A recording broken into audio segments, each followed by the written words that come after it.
Hi, all you Simonites. It's Simon Simaan, owner and broker of the Simon Simaan Group, coming to you live from the Mayor of Orange County's office. This man needs no introduction. It's Honorable Mayor Jerry Demings.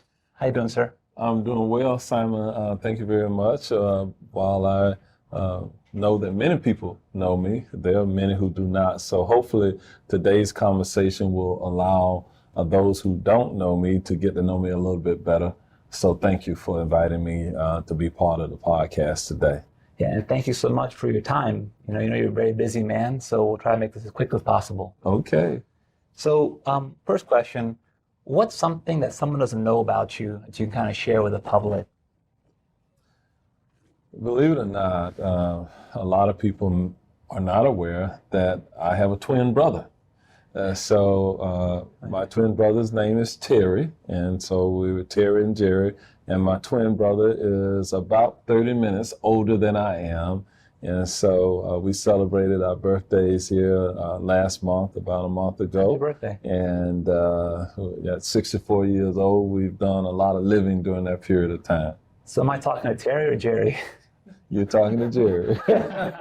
And by the way, they may not know that I also have twin sons, Antoine and Antonio, and my father was a twin also. And so my father had a twin sister. She died as a toddler, but Dad lived to be over 100 years old. Wow. You have amazing genes in the family. That's God right. bless you There all. you go. That's a little known fact there. Thanks for sharing it with us. So our channel focuses on real estate, things to do in Orlando and Orange County. Why should somebody consider moving to Orange County? Orange County is an exciting place to live. And in fact, it is growing so quickly. By a net of nearly 1,000 new people are moving here every week. Wow. And that is because of the life experiences and the quality of life that we have to offer. We are the #1 tourist destination in North America and probably one of the top tourist destinations in the world because of the theme parks and other things that we have to offer. Florida's natural habitat is very attractive to many people. We're not far away from Florida's beaches, some of the nicest beaches in the world. And then we have things like NASA, the Kennedy Space Center that is nearby, where we are sending people into space, and space exploration is really going to drive the global innovations for the foreseeable future. And diving into the environment and the economy, the Vision 2050, can you kind of elaborate on that a little bit? So Vision 2050 is a comprehensive land management tool and plan that we are in the process of implementing here within Orange County. There are some state regulatory requirements. The state requires all local jurisdictions to submit their comprehensive land use plans to them. We are in the process of submitting a plan of action that essentially gets us through the next 30 years period of time. And as a growing county, we are also growing as a region. Our region is growing by a net of nearly 1,500 new people moving into the region on a weekly basis. With all of that growth, that creates a lot of pressure on our infrastructure. It creates some challenges of how we will grow responsibly and protect God's green earth and make certain that we are not making decisions that will be adverse environmentally to generations that are not yet born. And so if you don't have a plan, the old adage, if you fail to plan, you plan to fail. And so Vision 2050 is a living document that will be created that will give developers, give the Board of County Commission, give the community some guidance in how we will grow responsibly, what type of land use decisions will be made, and where we will grow to make certain that we don't grow in an unhealthy way where there's urban sprawl, where we cannot provide the type of urban services very efficiently. So it's about providing efficient services, public services to the residents that we serve. It is about ensuring that we have adequate housing types and diverse housing types for people to be able to live in, and making certain that we have appropriate land use decisions regarding buildings that will be built here throughout the county in terms of taking up the real estate within our community. Fortunately, we have the blessing of having a lot of undeveloped land, but that land, as we grow, will continue to be impacted, and we want to minimize the negative impacts on that land. And so the best way that we could develop a plan that is going to take into consideration the human experience is involve our citizens in the development of this plan. So Orange County now is planning various community meetings around the entire 1,000 square mile county, where citizens have the opportunity to engage with the planning experts here within the county, ask them questions about the Vision 2050 plan, give their input. Their input will be used to help develop and perfect that plan of action. And so it will be truly a plan that is of the people and by the people. I like that. From history, ask not what your country can do for you, ask for Yes, right. There you go. So is it fair to say that this will be your legacy that you'll leave for Orange County? This will be part of my vision for Orange County. When I got elected as mayor, one of the things that I promised the people was that we would develop plans to address all of the socioeconomic challenges that we will experience as a county. One of those is land management and growth management. Another is housing affordability, and another is economic development. Another is public safety. Another is health care and all of those issues that go along with it, and creating jobs that people will be able to sustain themselves and their families over time. And so in terms of my legacy, there will be hopefully multiple things where I will honor the commitment. We have a blueprint that my administration lives by. And as I transitioned into becoming the Orange County mayor, I created a transition team. And so we have a Orange County Mayor's transition team document that provides a blueprint. And it was done with citizen input. There were 30 plus volunteer citizens who helped us perfect that transition plan. And so it's kind of like our scorecard, so that when my tenure is over, we will refer back to that transition team report and the recommendations that were made to see if we hit the mark. And so that is comprehensive of the plan of action and the vision that I have for Orange County. Well, it's a great vision, and we appreciate you, Mayor, very much for that. Kind of touching on affordable housing, a lot of people know, like, you've been in office with Orange County as the City of Orlando Police Department for over 40 years. And 40 years ago, the average home in America is around $45,000. And today in Orange County, it's about $370,000. So how do we help people afford homes in our county? The way that we can help people afford homes is to make certain that those costs that we can contain, the cost of land, the development costs, time is money. So we do not want to, as a local government, develop regulatory hurdles that increase the time for builders to build products. So we have done some regulatory reform here since I've been in the county to streamline processes to make that a more efficient process. And government should always be constantly reviewing its strategies and plans to make sure that they adjust to the here and now. And we create the opportunities to take things that are being done inefficiently and make them more efficient. So we're doing that. In terms of housing, how can we make it more affordable? we have taken a patchwork of the surplus lands that the county owns that has come into its inventory as a result of condemnation and other processes.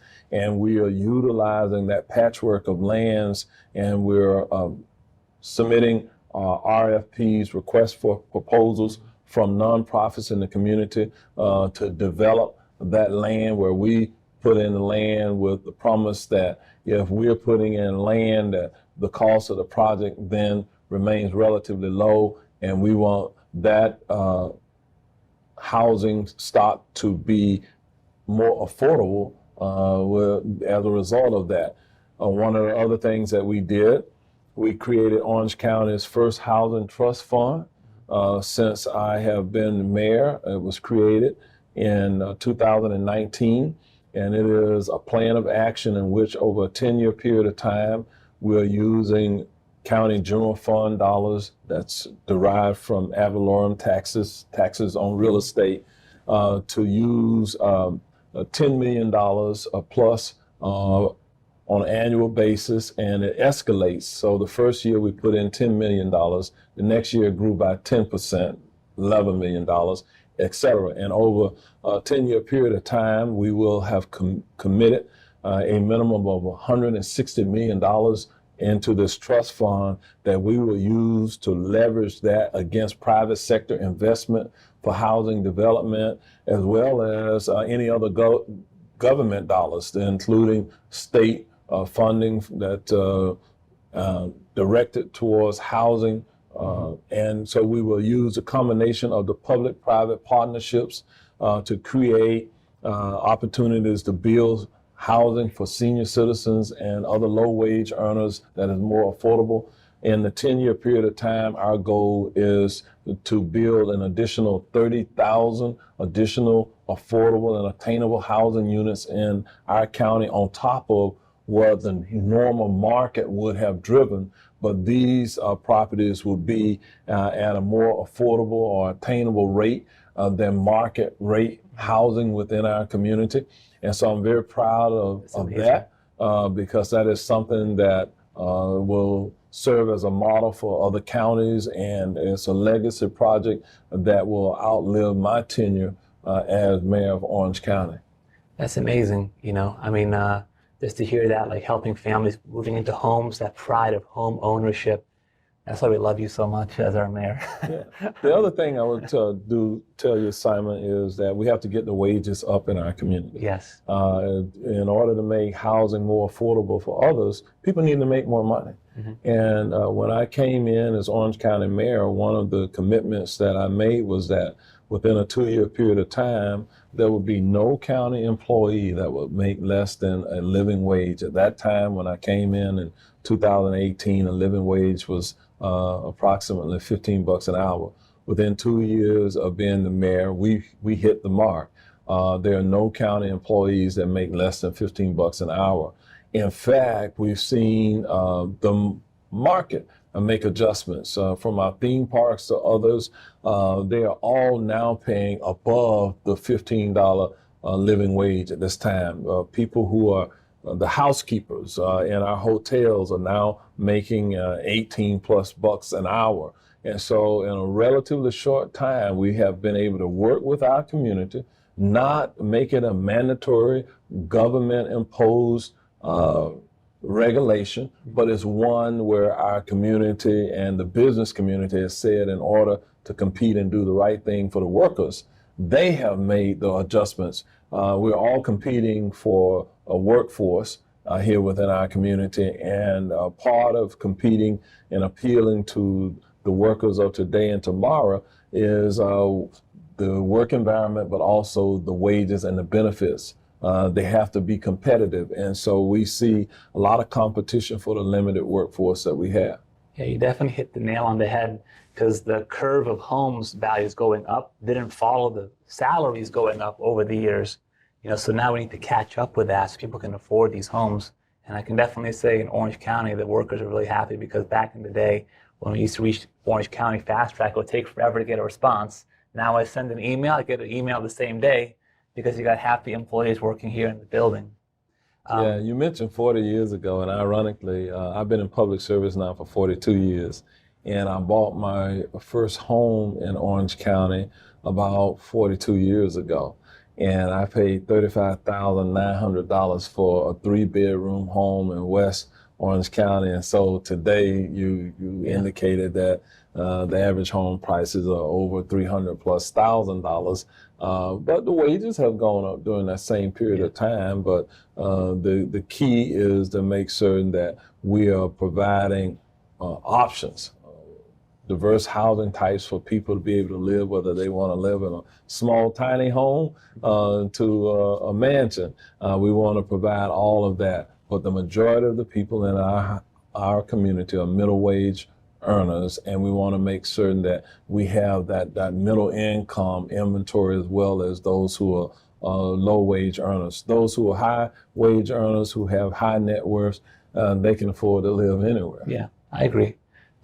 So on the tax dollars, the tourism tax dollars, how do you pick the project that those go to? Because we noticed an uptick in tourist tax dollars over the past year.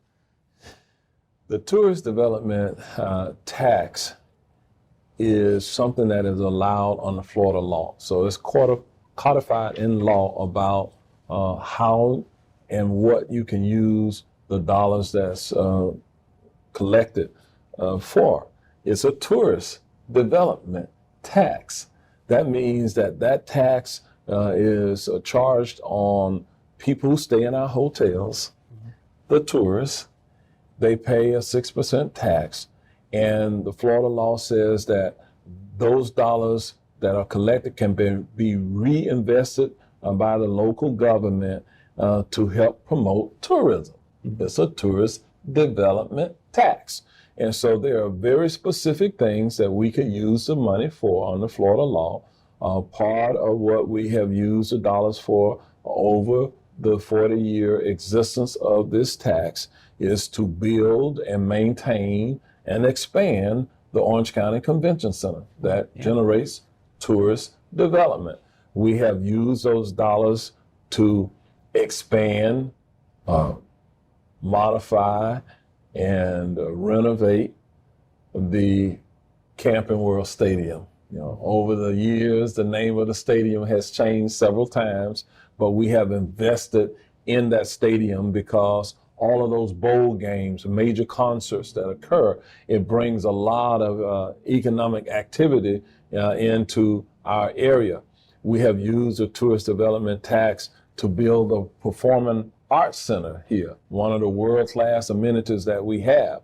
We have used tourist development tax funds to support things like the Orlando Science Center and the renovations and expansions of the Science Center. We have used it for museums here within our area. We have used it to build, help build 2 NBA quality arenas within our community that helps to generate economic activity for us.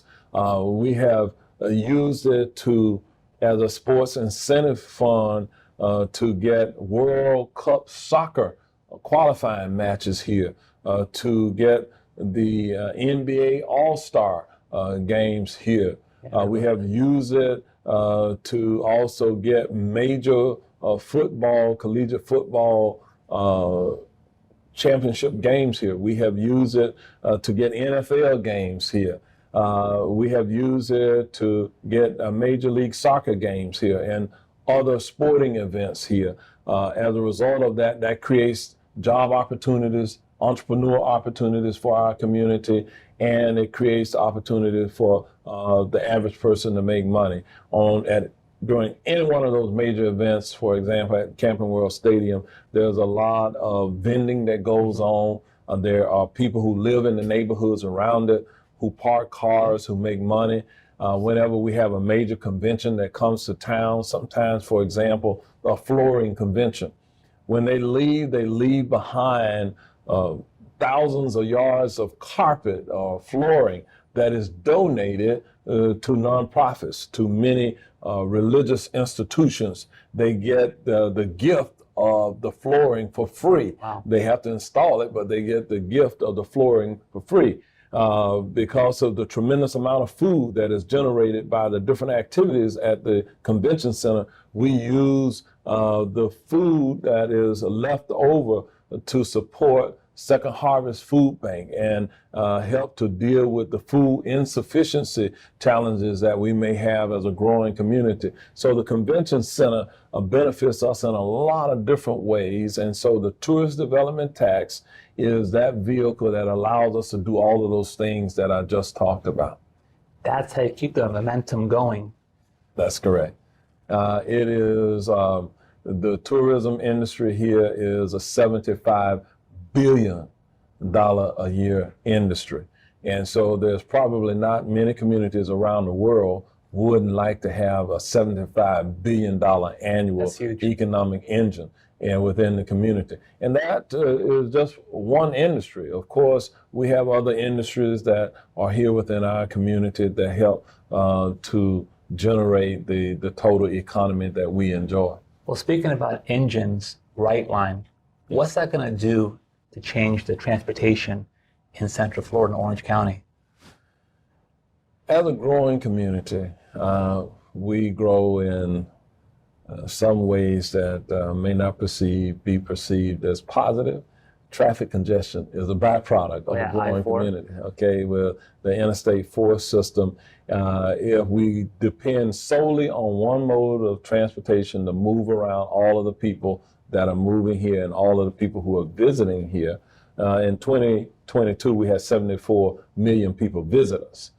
So couple that with those who live here, and we're the center part of the state, so there's a lot of traffic moving throughout. In order to adequately address the transportation needs of our community, we need a multimodal system of transit. We need to improve the transportation infrastructure. We have estimated that the transportation infrastructure needs of our community alone, just within Orange County, is $21 billion. Wow. And today we do not have a dedicated funding source to pay for that $21 billion need that we have as a community. So what we have to do is look for ways to get people out of their cars, to minimize the impact on the environment, on the environmental lands, to minimize the growth in traffic congestion and the related air quality challenges that could be caused by gasoline powered motor vehicles on the road. So we need a true multimodal system. The Brightline train system is an intercity train system in which a high-speed rail, commuter rail, will connect Miami to Orlando, and ultimately Orlando to Tampa. The intermodal facility that will accommodate the Brightline train will end at the Orlando International Airport today. The intermodal facility is completed. Brightline anticipates beginning the service where the train, the high-speed commuter rail, will run between Miami and Orlando sometime this fall. As a result of that, it will create the catalyst for us to do intra-city commuter rail. We have the Sunrail system that runs on a 61-mile route between Ponciana and DeLand. The leg between Deltona and DeLand is under construction today, but when it's completed, that will be 61 miles. But it just runs north and south. We need the Sunrail system to run northeast, northwest, southeast, southwest, to go to other quadrants of the community so that people have an option for being able to get around with a predictable commute other than by a single vehicle automobile. Every major metropolitan community around the world has a true mass transit system with multimodal options. Today, we're in the infancy phase of a commuter rail system in our community, but Brightline helps provide the catalyst because there's an opportunity for us to put intra-city connectivity within the region that could ride on perhaps some of the rail lines that Brightline will put in place. So we can only make that happen as a result of a true public-private partnership There will be government funds that will be put into the system to make that happen, but there will be private sector investment. Brightline is a private corporation, and that has private investors who are investing in the vision and the dream of what commuter rail intercity and intra-city could mean to all of America. Brightline is not just interested in connecting Miami to Orlando or Orlando to Tampa, but then connecting via commuter rail Orlando to Jacksonville and beyond, then to the east coast of Florida, moving to the Midwest, and ultimately perhaps all the way to California, where there will be this high-speed commuter rail system within America. And so that is a much larger plan of action that is a multi-billion-dollar impact just for our community. Across the nation, you're talking about $1 trillion worth of investments in the future of moving people around. Because other countries have it, why not Florida? So I think we're good that this catalyst has started, and Brightline will link up with Sunrail, and they're going to create all this network throughout America to make it more efficient. Absolutely. You're going to see, we have the seaports that's not far away, where Cape Canaveral and that's the largest port in the world. We got a very large port there for cruise ships, not far from our community. We want to take advantage of any linkage between the airport and the seaports. But also, you're going to see a different style, I believe, of autonomous vehicles moving throughout our community. You're going to see aircraft that will be deployed, that will be pilotless, and that's the future. If you remember, if you're old enough to remember the cartoon, The Jetsons. Oh, yeah. That technology is being perfected now, and you're going to see different options where air taxis that will be pilotless will fly within the region and move people around, but there will always, for at least, I think, the next 50 to 75 years, there will be some type of automobile. Those automobiles are likely going to become electric or other. There's a conversation about hydrogen-powered automobiles, but we know that I believe by 2036 across the globe, you're going to see a mandate that automobiles produced by 2036 or thereafter will have to be electric vehicles, and that doesn't mean that there still won't be some combustible engine on the road, but that's a wave of the future that's happening right before our very eyes, but that still is about, for most, in most cases, single vehicles. There'll be, however, tractor trailers that will be moving on our roads that will probably be also autonomous, electric, and we have electrified pickup trucks out there on the road right now. And so this is the innovation that we are kind of living within. It's a great time to live. Yes. But I do love the sound of the V8 engine. Yes. So I guess we want to keep you longer. Another question, how do you get a street named after yourself? So I can take notes here. Like if I wanted the Simaan Boulevard, how to make that happen, Mr. Mayor? Well, there is a county administrative reg about how streets can be named after people. And in most cases, there's some restrictions for like elected officials when streets can be named after them. In many cases, some who have passed on, streets are named after them, but there's criteria there, is what I'm saying, to get a street named after you. So I don't know if there's a Simaan Boulevard in the works there somewhere. And that, our fellow Simonites, concludes our insightful interview with Orange County Mayor Jerry Demings, a visionary leader who has graciously shared his time and thoughts with the Simaan Group. We'd like to express our sincere gratitude to Mayor Demings and his office for providing us with a glimpse into his inspiring vision for Orange County. His unwavering dedication to the community and relentless pursuit of progress has left an incredible mark on the county. Mayor Demings' forward-thinking initiatives and inclusive approach has transformed Orange County into a vibrant hub of innovation, culture, and lots of opportunity for all. Through his steadfast leadership, he continues to shape the county's future, making it a place where dreams can take flight and aspirations can absolutely thrive. We are truly grateful to have had the privilege of capturing his vision, and we eagerly anticipate witnessing the remarkable accomplishments that lie ahead for Mayor Demings and our amazing county. Thank you again, Mayor Demings, for your invaluable time and unwavering commitment to the people of Orange County. We love you. If this video brought value to you, do us a huge favor and subscribe to our channel. Like, comment in the section below, and hit that notification button. Every home has a story. Let us tell yours. Until then, I'll see you guys on the next one.